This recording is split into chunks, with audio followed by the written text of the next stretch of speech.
My character is the comic relief in the game, Sir Cadwal. He's a kind of Don Quixote character. He loves battle. He loves to go on a quest and to try and help helpless maidens and all that kind of thing. And he loves fighting, but he never seems to be the slightest bit scared about it. He regards it as a great game. And if he is wounded, then he's incredibly brave about it, in a British sort of way. This is the second worst. No, this is pretty much the worst thing.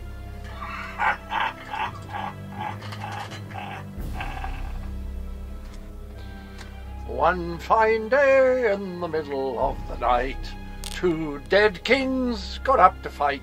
Back to back they faced each other, drew their bows, and stabbed themselves.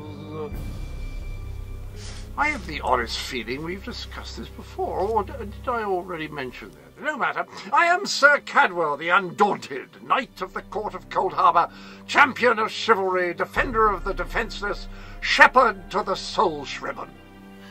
Well, this has my knickers in a twist. We have a perfectly fine army, but what good is it, sitting around this side of the chasm, twiddling its collective thumbs? It's rather embarrassing, if truth be told. I always thought it would be wonderful to be a great archer. I think I grew up on Robin Hood and westerns where sort of people fired guns or arrows very, very accurately. And that always appealed to me. But if you wanted to be a bowman in the British Army in 1350, for example, at the Battle of Crecy, you had to start very, very young because you had to develop the most extraordinary musculature.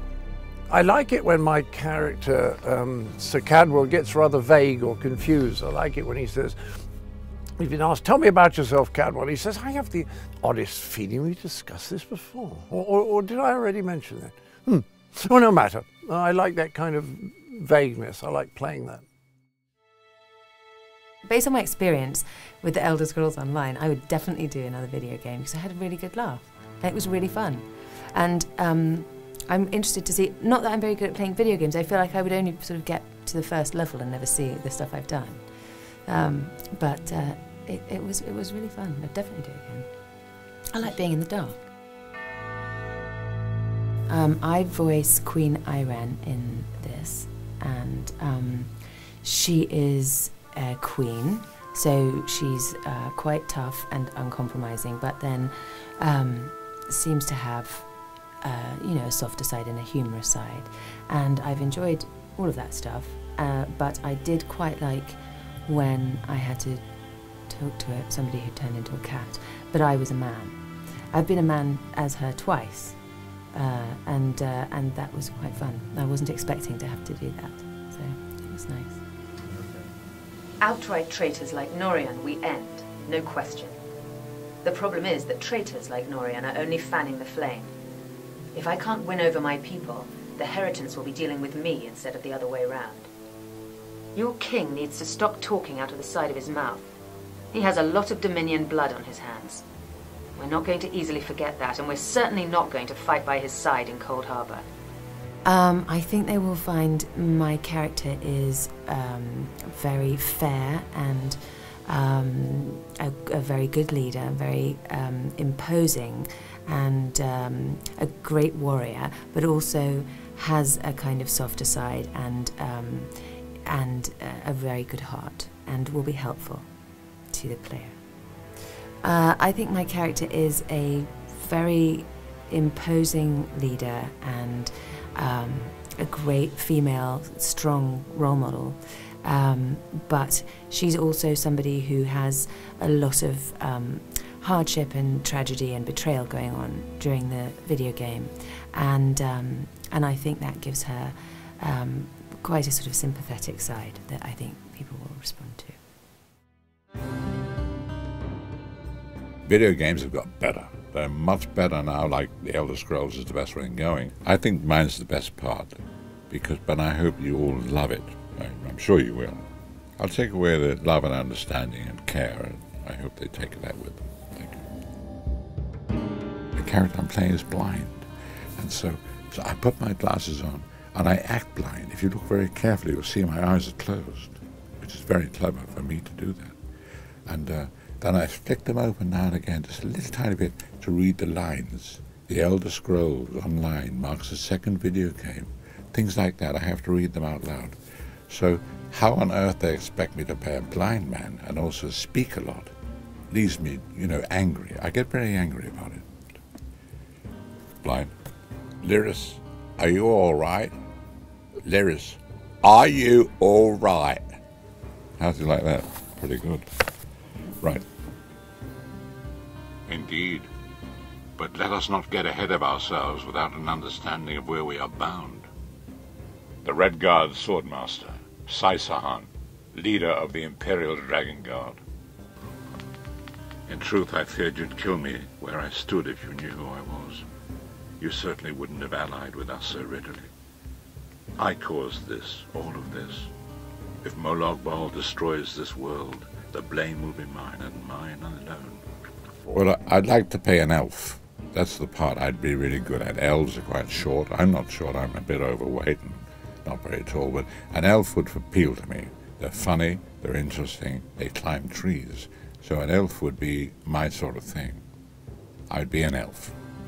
Also, they have the added advantage, elves, of sitting down a lot. I love sitting down. If you played a king or some duke or something, you have to keep walking around. I don't do that. So I'd be happy to play an elf. I like the Elder Scrolls. I'm tailor-made for the part. And I'm used to playing blind men.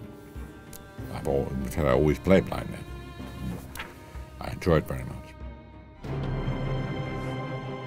The character that I play in the Elder Scrolls is called Abnur Tharn. The best way to describe him would be supremely confident and arrogant. A man who clearly has a very, very high opinion of himself and a very low opinion of others, which is even more crucial. There's this ongoing sense of him being very sarcastic and very aloof. He doesn't quite believe that anyone can be as powerful or as strong or as decisive as he is, or as they need to be. So there's always this little tension of trying to, he's very sparing with his compliments, but very generous with his sarcasm. I know more about the Daedra than any man or mer alive. For good or ill, my family has always kept ties with the forces of Oblivion, and this much I know. One cannot kill a Daedric prince. But we have the Amulet of Kings. So, we're to stumble blindly into the catacombs beneath a crumbling ruin abandoned for an age. Lovely. That bearded idiot swordmaster will lead us straight into a trap, no doubt. It's my small-minded nephew, Javad. The lad was petty and cruel for the enjoyment of it. I always suspected he'd meet an untimely end. Leave him to his fate. It's kinder than he deserves. And then what? I've no idea what will happen to you. Apotheosis? Disintegration? Too many unknowns and not enough information. But if you defeat Molag Bal and survive, your soul and the soul of every other surviving vestige should be restored. The Amulet of Kings is a relic of Akatosh, the dragon god of time. His powers embody the qualities of perseverance and invincibility, while promoting the virtues of duty, service, and obedience. Make of that what you will. One of the big elements in the character is that he's very, very, sort of very pompous and very arrogant, but he's actually very funny, and his sarcasm and his kind of sort of dismissal of other people can be really. I mean, there's one line where he's talking to Lyris, and he says something like, in a very kind of understanding and supportive and sympathetic way, he says, something like, I understand this must be very hard for you, Lyris, but don't be an idiot. Something like that. And it's just that, I'm paraphrasing because I can't remember the line now, but it was the turn of phrase that because it started off so kind of like he was just about to give her a hug, and then it turns into this kind of like wonderful slap in the face, and it was that way of just turning within a line, turning everything around like that was very indicative of him. But that line in particular, it must be very, as hard as it might be for you, Lyris, don't be an idiot. It kind of made me laugh. The character I play in The Elder Scrolls Online is King Emeric, and he's a good guy, generally speaking. What's cool about him is that he's not uncomplex. He does have his bad days, and he gets into all kinds of moods, but he's generally within the context of The Elder Scrolls Online, he is a good force in the world. He has some funny lines. He's not just some king guy. He also is a human being, and he has some funky asides to make. And he is the king of all Rivenspire, and he's a pretty cool guy in my view. I'm not just defending my character. I actually believe that. He's a serious hands-on king. He doesn't hang around in throne rooms telling other people how to fight battles. He's out there. He's on horseback. He's getting bloody. He doesn't fool around, and he's never lost a battle, as far as I know, which just right there is pretty cool. I will not wager the future of my people on the word of a snow barbarian and an adolescent female. I fear for Tamriel's future if either of you were to sit upon the ruby throne. This crown, one day I will throw this crown in a lake. This crown was probably great for my grandfather. This crown looks tawdry. Why can't they shine it up now and again? Everyone's so scared to touch the crown. They could at least clean it. This crown makes me look stupid. It sits on my ears. My ears are not my best feature. Can't they tighten this crown slightly? I'm blinded by it if I'm riding on a horse. This crown is an embarrassment to the kingdom. He has many, many wonderful lines. I like his epithets perhaps best. I loved saying, you know, don't go easy on me. It's, you know, I'm being honest. I got a kick out of saying, on Mara's bosom. I like it when things get daft. It means you're not being a nuisance in the world. It means you're doing something actually in a kind of, you know, funky way that's useful, and you're not, you know, invading Iraq. So I'm hoping they come to me with a warm feeling. And I hope that by the time they leave, they feel a whole lot better. I say encouraging stuff. I point them in the right direction. I don't sell them any nonsense. And I'm generally on the player's side. And it's also part of my job, I have to say, that if they do anything wrong in the game, I get to tell them. But then it's tough being a king. And the crown doesn't fit, because my great-great-great-great-great-grandfather apparently must have had a very small head. So I get a lot of crown aches. I like the variety of things you have to achieve vocally. I like the fact that it's concentrated into a relatively short period of time. I've had a very pleasant time working with the people here. I'm in Paris, I have to come clean, and it's a beautiful summer's day. The character that I'm playing in The Elder Scrolls, or as we like to say, the Scrolls. Those are that as a part of the family, you know.